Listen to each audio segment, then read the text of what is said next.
Hey guys, welcome back to Face to Face. We are reading Ninjas with Feathers today, chapter 9.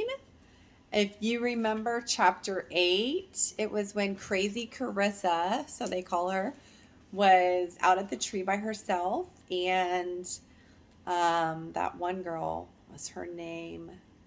No? She was headed out to, Talia. Talia was headed out to the tree to what it looked like bully Carissa. So we're going to jump into chapter 9, Crazy Carissa. Here we go. I started walking toward the tree. Jove called after me. Hey, I thought you wanted to go seed hunting. He was right, I did. But right now, for some reason, I just had to go this way. Talia and her gang had reached Carissa and was talking to her. Their backs were to me, so nobody saw me run up and hide behind the oak tree. I could just hear what they were saying, and it was not very nice. I could see Carissa still sitting on the ground, clutching her backpack. She looks terrified, Jove said. Yeah, somebody should do something. Yeah, I looked up at him. Maybe you could appear in front of all them. I bet Talia would pee her pants. Here's a picture of them.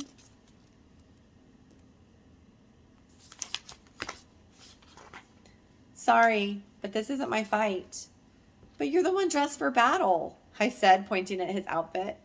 So are you, Jove pointed at me, and I suddenly remembered that I was wearing my armor. I gulped. Jove, stopping Talia's bullying would be the right thing to do, but I glanced at the tree I was hiding behind. The last time I was at this tree with Carissa, I definitely did not do the right thing. 2 years ago. I was running as fast as I could, but unfortunately, Talia was faster, and she was gaining on me. I'm going to get you, Zoe, she yelled. I squeaked in alarm and turned toward the oak tree in the middle of the field, hoping I could get away from her, if I could jump into one of the lower branches. As I approached the tree, I held out my hands and prepared to jump. So close, so close. Talia smacked me on the back, making me miss the branch and stumble to the grass. She stood over me, blocking the morning sun. She crouched down, putting her face close to mine, and grinned. You're it, she said playfully, and ran back to the tree to stay out of reach. I got to my feet and brushed at my pants. Ah, boogers. My mom's going to be mad about these grass stains. These were my brand new grade 3 pants. Well, that's what you get for being too slow, Talia said. Time out, I panted, trying to catch my breath. Talia rolled her eyes and climbed into the tree like she did every day. I had met Talia on the first day of grade 3. She was new to the school, and since she didn't know anyone, I thought I would be her friend. Lately, Grayson had been telling me that Talia was a bad influence, but I didn't care. Being her friend was exciting, even if it meant I had to put up with the things I didn't like about her. Not that I would ever say that to her. Just because we were friends didn't mean she would knock my teeth out if I told her she was doing something wrong. I liked my teeth and was really hoping to keep every one of them in my mouth where they belonged. Are you ready yet? Talia said, dropping down from the branches. We played near this tree because it was as close as we were allowed to get to all the middle grade kids without leaving school property. Talia was obsessed with older kids and wanted to be just like them. She had even stolen a cigarette from her dad so she could one day smoke it with the older kids who always smoked behind their school. She said I could try it too, but I had smelled cigarette smoke once, and there was no way I was going to let my breath smell like burning garbage. Can we play something else now? I asked. Talia shook her head. No, I want to play tag. It's my favorite game, and it makes me happy. You want to make me happy, right, Zoe? Isn't that what best friends are for? She said, holding out her fist. I smiled. We had created our super secret handshake last week during recess. I fist bumped her and began the pattern. Bump, bump, slap, slap, slide. Bump, elbows, knees, finger wiggles, bump. We were giggling so loud we didn't even notice a girl approach. Cool handshake. We turned to see Carissa, a new girl who just started at our school this week. Her long blonde hair was half covering the picture on her t-shirt. It was Unicorn Party, one of my favorite TV shows. I was about to say hi when Talia stepped in front of me and crossed her arms. She wasn't smiling anymore. It's secret. Nobody else gets to see it. Oh, sorry. I didn't know. Carissa took a breath. Can I play with you guys? Uh-oh. Clearly, Carissa did not know the rules. You didn't ask to play with Talia. Talia decided every day who got to spend time with her. Luckily, I had been her top pick this whole week. Talia looked at Carissa and snickered. Why are you wearing a unicorn party shirt? Only babies watch that show. Right, Zoe? My face grew hot. If Talia saw my room and all the unicorn party posters and toys that I had, would she make fun of me too? I didn't want her to do that. Sure, Talia was mean sometimes to other kids, but so far she had been nice to me. I really wanted her to like me, no matter what. Even if that meant not liking Unicorn Party anymore. Yeah, I managed to say. Only babies watch that. Carissa's smile vanished, and she began to scratch nervously at her arm. The peanut butter and jam sandwich I had for lunch suddenly felt like a concrete brick in my stomach. See, said Talia, Unicorn Party isn't cool. I decide what's cool. But Carissa was stumbling for what to say. I have this.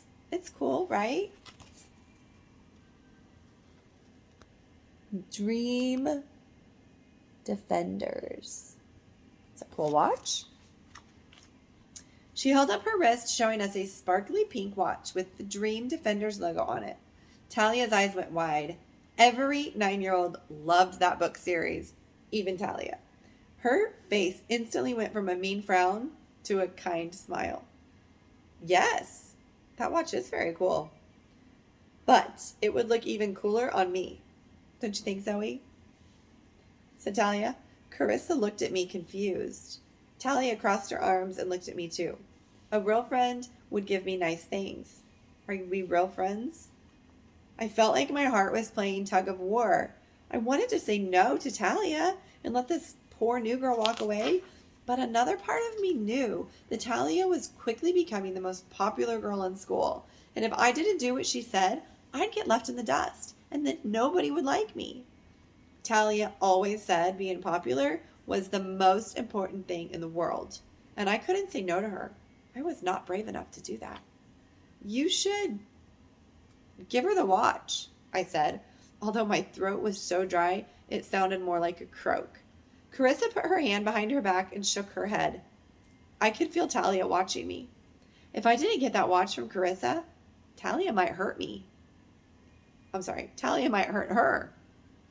I'd seen her hit other kids when they didn't do what she said. Really, making her give the watch was the kind thing to do, because I'd be saving her from a beating. I held out my hand. If you don't give me the watch, I thought of some way to convince her. I'll tell everyone that you're crazy. Then no one will play with you, ever. You don't want to, I scrambled to come up with some threat that would work. You don't want to be called Crazy Carissa, do you? As Carissa's eyes filled with tears, she slowly took off her watch. I felt like a part of me was dying. She held out the watch to me, but Talia grabbed it from her hand. Thank you for the watch, Crazy Carissa, said Talia as she put the watch on her wrist. But, you said you wouldn't call me crazy if I gave it to you, sputtered Talia. Sputtered Carissa. No, Zoe said that. I'll call you whatever I want to, Crazy Carissa. Carissa turned and ran. I could hear her crying all the way past the monkey bars. Talia smiled at her new watch and went back to climbing the tree. I told her I needed to go to the bathroom because I wasn't feeling good, which was true. As soon as I got to the toilet, I barfed twice and then spent the rest of lunchtime crying uncontrollably. I stood there watching Carissa being bullied, and I remembered how I was once the one doing the bullying. I hurt someone so bad. Could I really fix that? We hadn't talked to each other in 2 years. Her because she was scared of what I might say, and me because I was too ashamed. Every day I pushed down the pain I felt in my heart and ignored her. But I couldn't do that today. I felt different. I felt like I had to do something, like I was meant to do something. Are you okay? Asked Jove.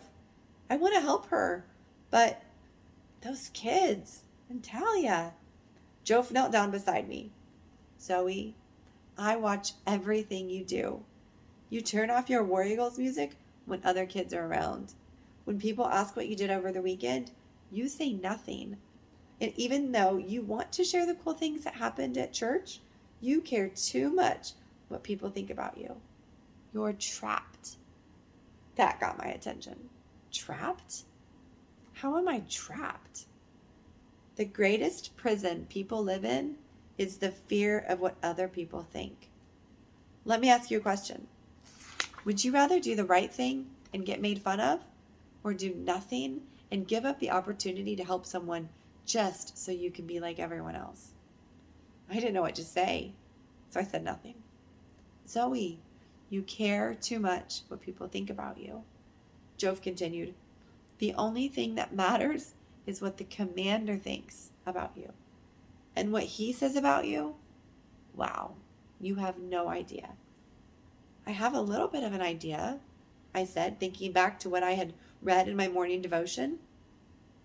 In 1 Peter, it says that I am God's chosen treasure, like a heavily guarded treasure of heaven. Jove's eyes lit up. That is the truest thing I've heard you say all day. I looked back at Carissa. Talia had just said something that the other kids apparently found funny. This is getting worse. They're going to say mean things to me, Jove. They already call me weirdo. They call you weirdo because you're not normal, like everyone else. But last time I checked, normal isn't working, said Jove. Maybe being weird is worth it. But being weird means people might not like me.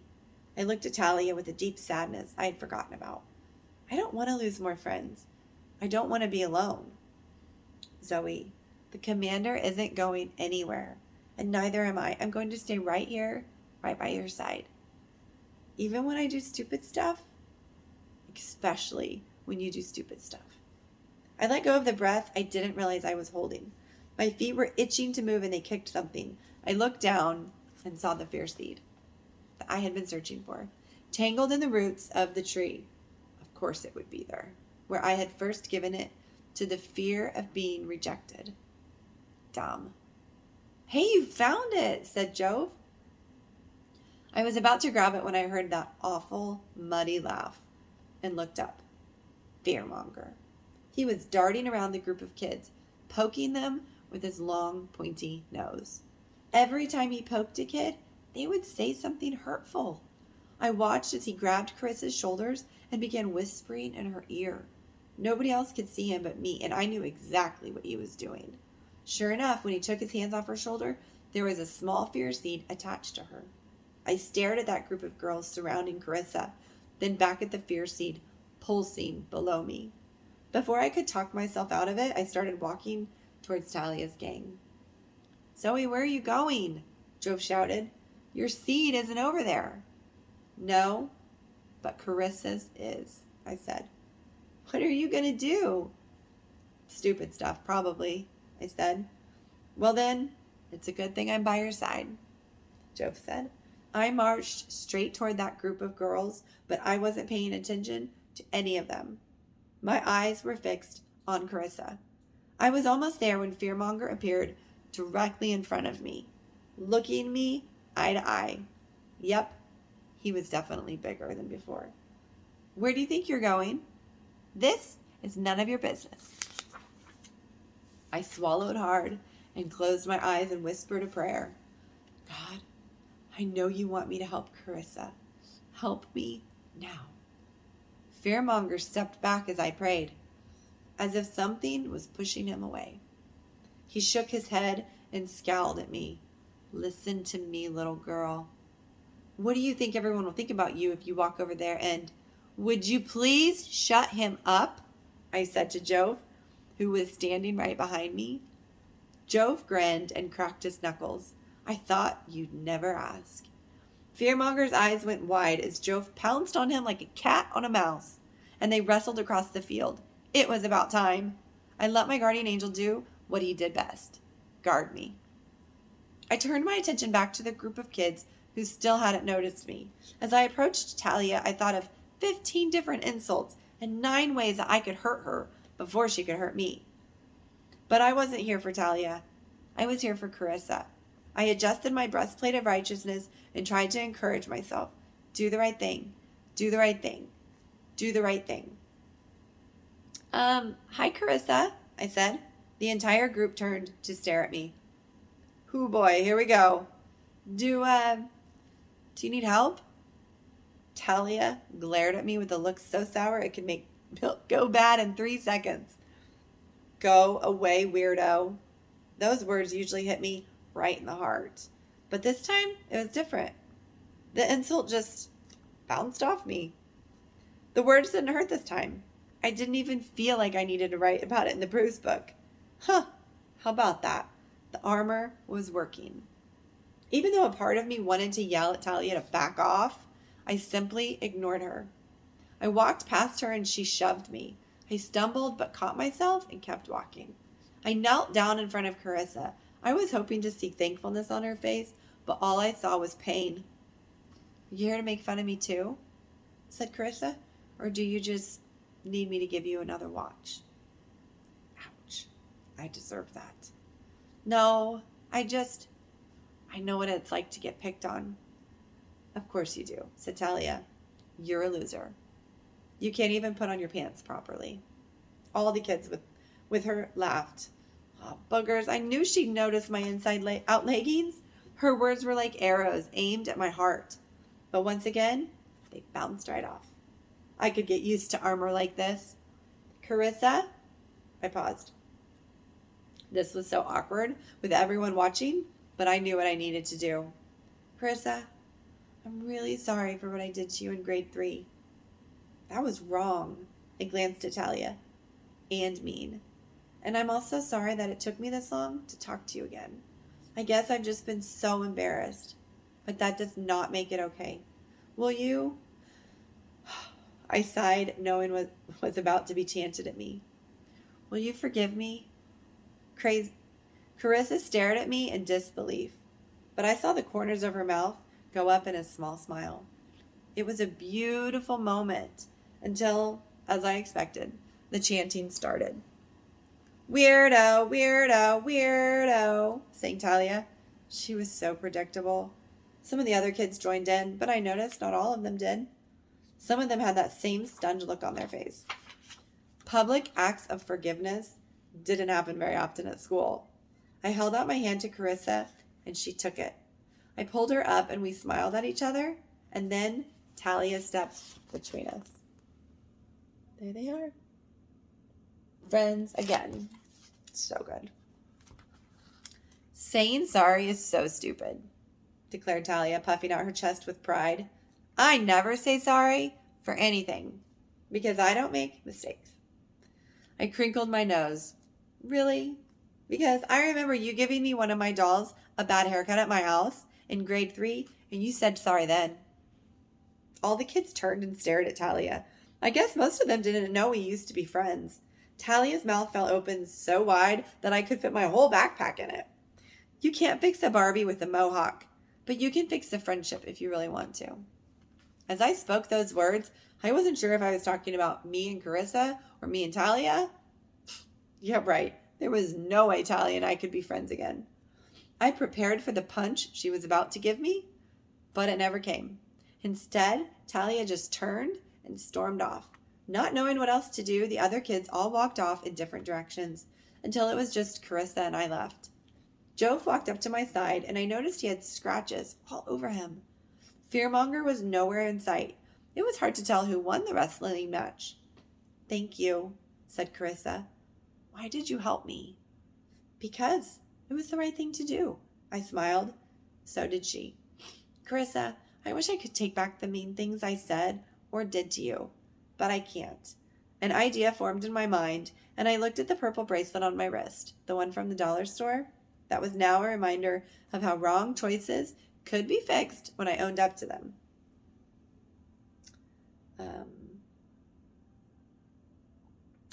I can't give you... Wait, here we go. I pulled it off my wrist and held it up to Carissa. I can't give you back your watch, but here. I put it in her hand. This bracelet isn't worth a lot of money, but it's really special to me, and I want you to have it. Carissa admired it quietly, then slid it on her wrist. I was about to say something else, but she wrapped me in a big bear hug so tight, I thought I was going to pop. Then she let go. smiled awkwardly, and ran off toward the school. As she did, I noticed something fall off her shoulder into the grass. It was her fierce seed, which shriveled away until there was nothing left. Joe shoved me playfully. Good job, weirdo. I shoved him back and smiled. Her fear seed died. That is awesome. So awesome, said Joe. But what about you? You walked away from your own fear seed. Now that... Oh, I guess I wanted to help Carissa more than I wanted to help myself. Now that is a good reflection of Jesus, Joe said proudly. I turned and walked back toward the oak tree, but when I got there, I found only a pile of ashes. The seed had crumbled. But how? I didn't do anything. Yes, you did, said Jove.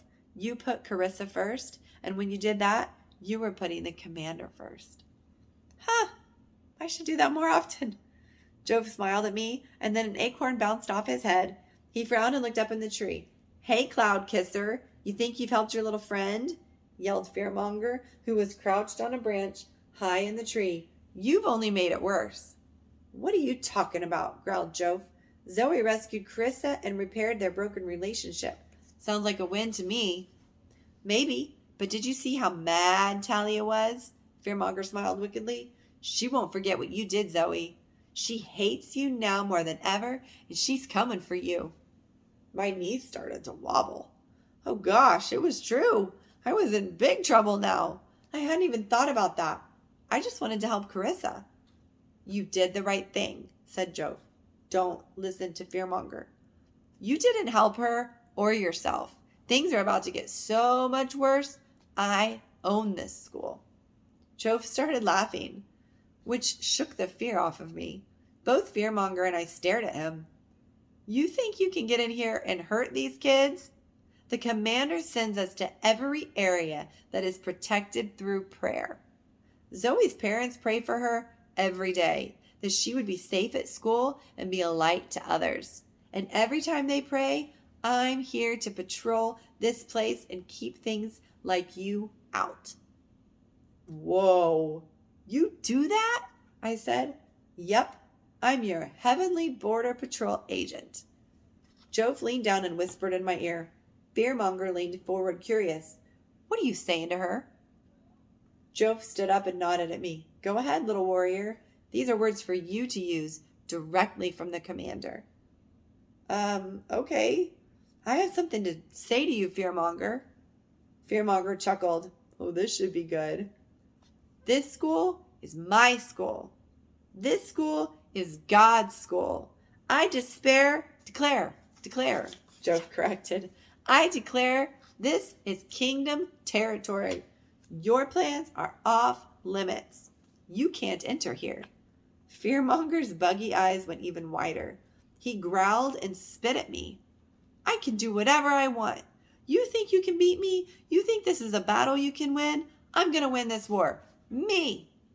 Fearmonger stomped his feet and said some other terrible words I wasn't allowed to repeat, but I noticed that he didn't come any closer.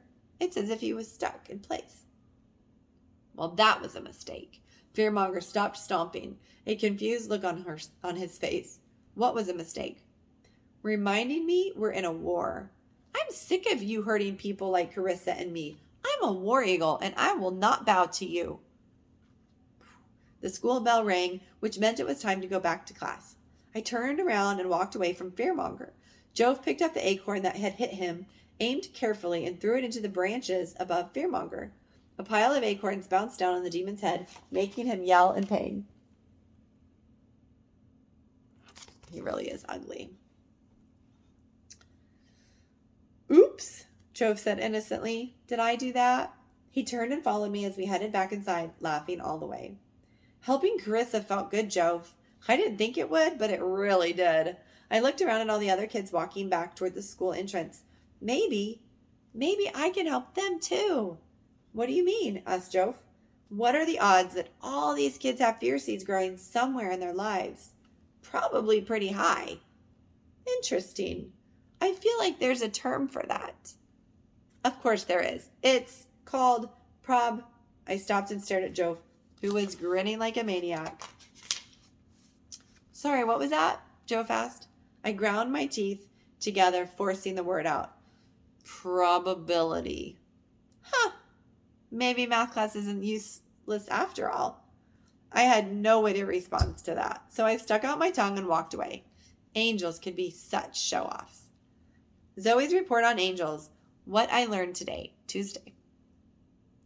Angels fight for me. Angels keep areas safe from evil intruders.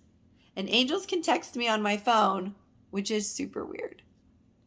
Okay, there's the end. There's her computer, their notes. That is the end of chapter 9, you guys. Here are some discussion questions. Zoe seemed to care too much about what people thought of her. Are you afraid people won't like you if you don't go along with them and do what they want or agree with? I bet a lot of you are. I know I was at one time as well. Is that one of your fear seeds?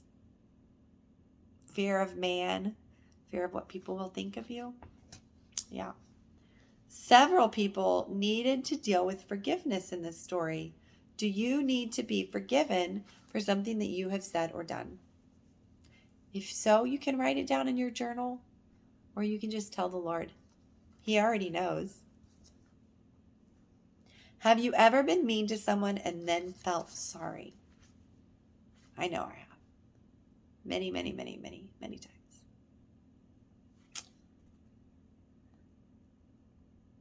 Jove helped Zoe declare some things straight to fearmonger's face. Can you think of some things to declare against the enemy you're facing? God's word works. It does. Some things that we can declare against the enemy. Well, I know I can say, if I'm praying for my kids, if they go somewhere, I can declare that they will live and not die and declare the works of the Lord. I can declare that we are sheltered in the shadow of the Most High. I can declare that God has sent forth his word and healed us. I can declare that we have the mind of Christ, that we are made in his image. We can declare that we are made perfect, and we are his children, that we have God's inheritance. There are so many things that we can declare in God's word. God's word is different than just speaking our words. God's word has power in it. And when we come into agreement with what God says, he is sure to make it come to pass. So, even if we don't feel like we have the mind of Christ, if we say we have the mind of Christ over and over and over again, we are creating a relationship with the Lord, and we will have the mind of Christ. It's beautiful. It's transforming. So, I will put Matthew 7:12. It says here, Matthew 7:12? Not sure what it is, but I will put it in the comments below. I will also add a link to the Amazon store for this book. And make sure to subscribe to the channel so that you always get an update when I post a new video. I hope you all enjoyed chapter 9. We'll see you tomorrow for chapter 10. It's called Talia the Terrible. Ooh, sounds like a good one. See you guys later. Bye.